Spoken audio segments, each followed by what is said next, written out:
Welcome back to the tutorial. I thought I would do something a little bit different this time. I exported what I've been working on in terms of our cutscene that we're going to create, and I wanted to actually start with the ending where we're going to get to, and then that way we can keep our motivation going throughout the tutorial because, excuse me, to be quite honest, it was quite tedious to finish this cutscene. But I'm happy with it, and I think at the end we'll have a nice piece of code that we can use as the skeleton for the rest of any cutscenes we want to make with this game. So let's go ahead and get started.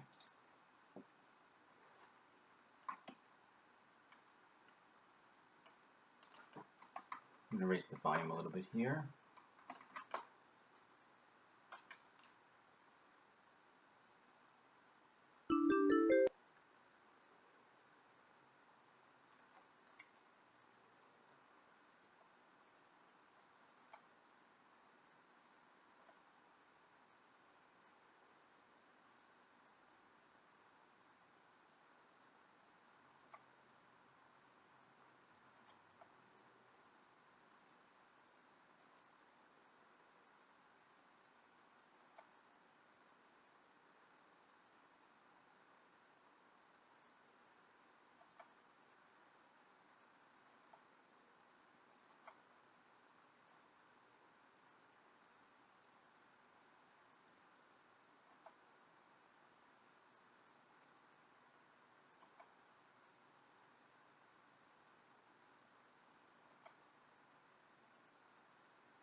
All right.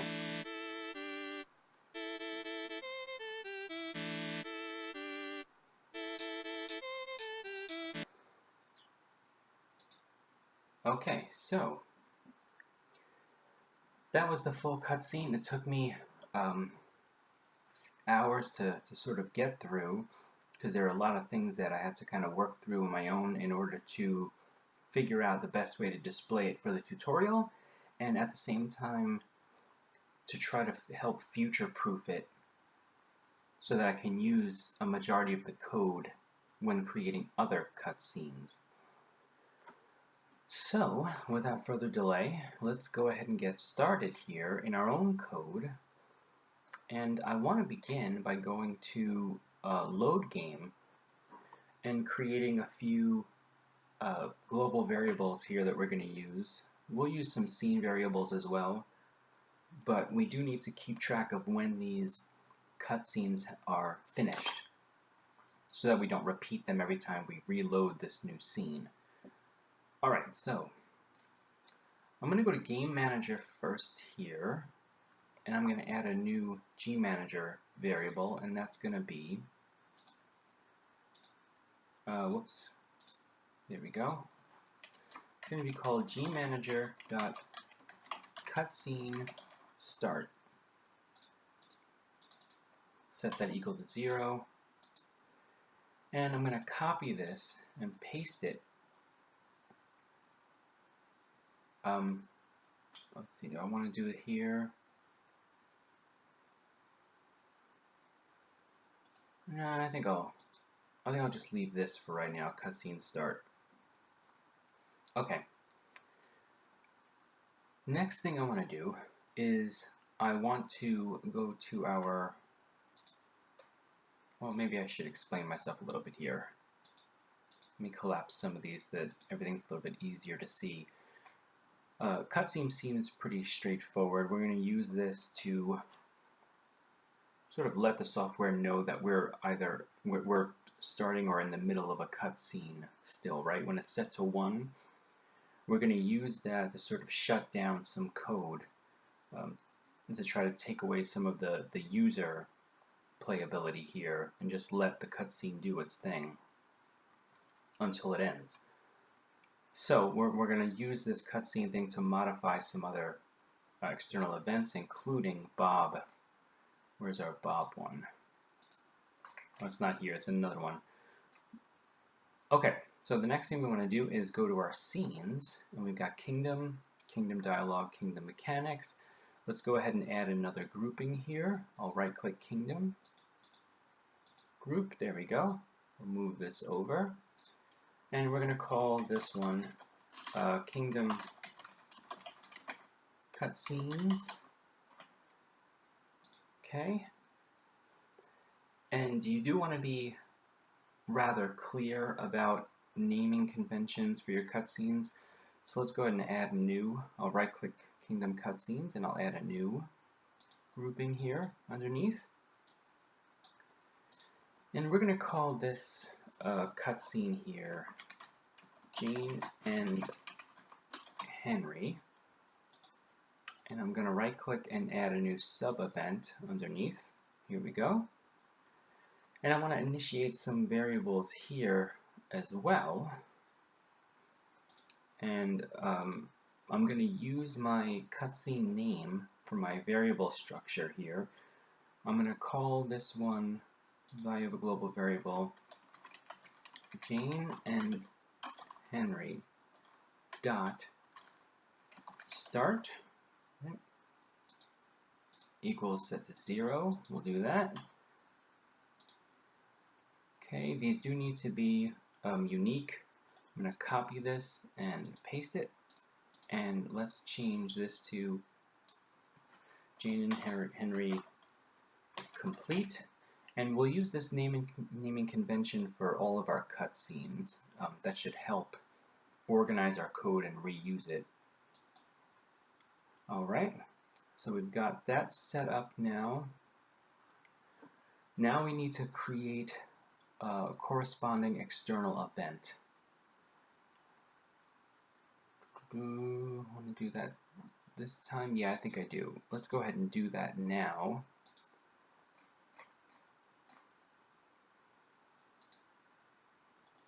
Okay, let's rename this, and I'm going to call this, well, I struggled with this a little bit. There's a part of me that just wants to call it Jane and Henry, and then just link it and be done with it. But there's another part that wants me to call this cutscene, and then the name. Even though it's long, it lets us know what it is, and that's better in the long run. So we'll do cutscene and then the name of our cutscene here. Okay, we're going to associate it with the kingdom. We'll add an event, and then we'll make our link before I forget. So in the kingdom, we've got our external events here. Let's go ahead and add a new grouping.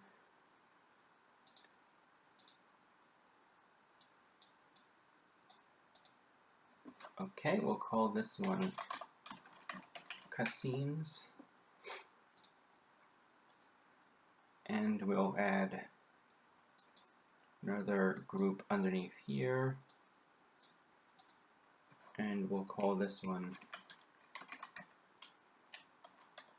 oh, this one we can just say Jane and Henry. Okay.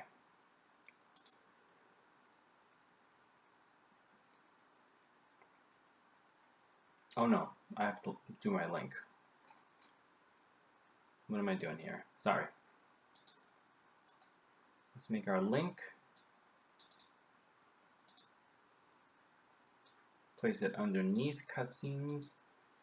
And this one is cutscene Jane and Henry. Okay. Alright, so we've got that linked up now. What I want to do is I want to just kind of get the initialization for the remainder of this tutorial here. So how are we going to initiate this? Well, I do need to add another event here. And what I want to say is the value of our global variable if Jane and Henry dot complete equals 0, right? If it's not complete, meaning it's equals 0, let's go ahead and initialize our cutscene. All right, and we can test this out even by just playing a little jingle that I created using using an online tool called Beepbox, Beepbox, and they give you creative MIT licensing to use it as well, which is nice. We're going to go ahead and go to audio. We're going to play a sound because it's just a sound. And let's see, I've got mine over here.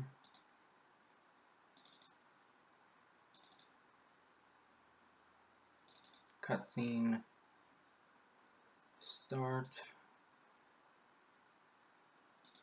All right. It's fine. We don't want to repeat the sound, just play it once.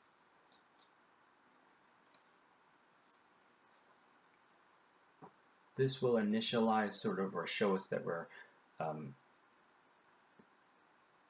the right track here. I'm going to copy this and paste it and say that if it's 1, if it's completed, then, you know, don't do anything. Either way, we still want to run this code because we want to run our fade in and fade out for Bob. So let's go ahead and just run a quick preview here.